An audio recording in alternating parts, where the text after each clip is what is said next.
The opening ceremony for the Paris Olympics is exactly 4 months away today.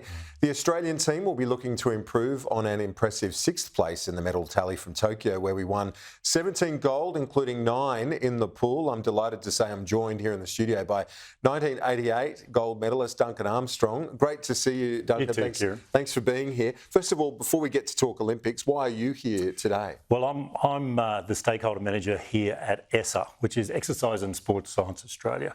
And so we represent 12,000 people, our sports scientists, our exercise scientists, as well as our exercise physiologists. And we're here in Canberra talking to our federal members about GST exemption and joining the 21 other allied health professionals who have GST exemption. And so we think it's a bit of a miss by the federal government, and we're talking to them about filling that gap and representing our 12,000 members across Australia so they can help Australians be healthier by getting movement, exercise, mental health. It all rolls into what we do. Sure does. At Exercise and Sports Science Australia. Well, exercise, absolutely so important for all of our mental health. I've got to endorse that one. Let's get to the Olympics now, and let's start by talking about your extraordinary win in Seoul.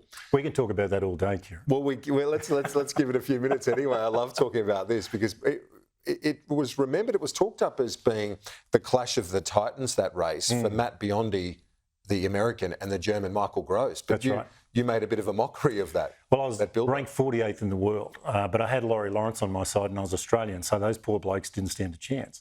But it was the first Olympics in 12 years. There was full strength after boycotts in 80 and 84. So in 1988, the world met for the first time under the 5 rings in 12 years. So there was a lot of pressure.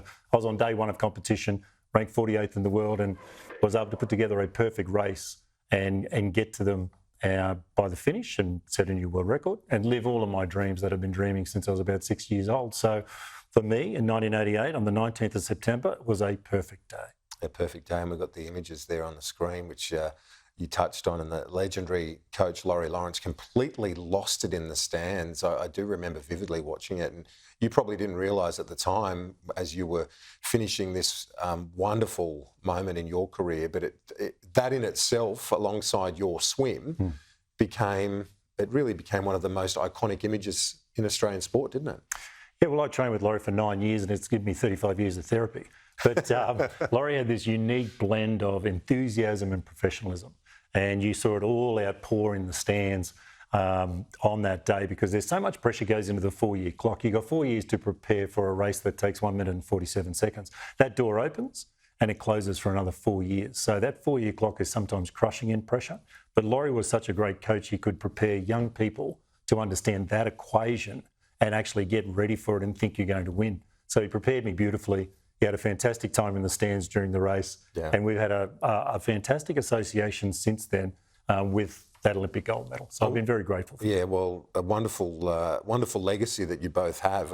Let's talk about some of the current champions, defending champions. Ariarne Titmus in the 200 and 400 freestyle. She's going from the hunter to the hunted now, isn't she? It's something you would have faced. Yeah, I did face it in 1992. It was a very different space that I felt, and I think Ariarne will probably find it very different too. From her first outing in Tokyo and all that incredible success to now we're moving to Paris in 4 years' time. She's got a fantastic coach, a wonderful relationship. She's a very mature person. So she's going to be approaching it like the true professional that she is. I think she is going to win. She's going to have some great competition, but I think not going to Doha for the World Championships in February. I think when we see her at the Nationals on the Gold Coast next month and then we see her at the trials in June, I think we're going to see the next best version of Ariarne. And then when we get to Paris, I think she'll be, really sewing up her legacy, if you want to put it that way, and how we look at her from her 2 Olympic efforts. The McKeon sisters back in action. Emma won a staggering 7 in Tokyo. She's got 5 golds in the trophy cabinet. Turns 30 next month. Can she do it again? I think so. I think all of our women's team, especially our superstars like Kaylee and Emma and Ariarne, are in great shape. Our World Championships against the Americans and the rest of the world in Fukuoka only about a year ago really showcased that we are the team on the rise. Now it's just up to us to finish it, doing our finishing touches, putting this team into the pool when it gets to Paris, making no mistakes from a staging point of view, and I think all of these swimmers that you've just named, Emma, Kaylee, Ariarne, and some of the men's team, of course. So who are the men that you're going to keep an eye on? I'm looking forward to Cole Chalmers. I'm looking forward to Cameron McAvoy. Yep. I'm very much looking forward to Sam Short, Zach. Zach's Doubledy Cook. Correct. Yep. And I'm also looking forward to our distance swimmers, our long distance swimmers, our marathon swimmers. We've got a full team in Paris for the first time. We've got 2 men and 2 women, led, I think, by our first swimmer to make the Paris team, which was Chelsea Gubecka. And I think Chelsea's going to go a long way to stitching up a gold medal in the 10K race in the Seine. So you can't get more romantic than that. Brilliant. The city of lights, the city of romance in the Seine. Apparently they've cleaned it up. Good luck, Chelsea. Yeah, good on her. Yeah, apparently they have cleaned it up. It should be a wonderful image. Can you imagine it going through Paris? And just finally, the games coming back to Australia, Brisbane 2032. How much motivation does that give young athletes?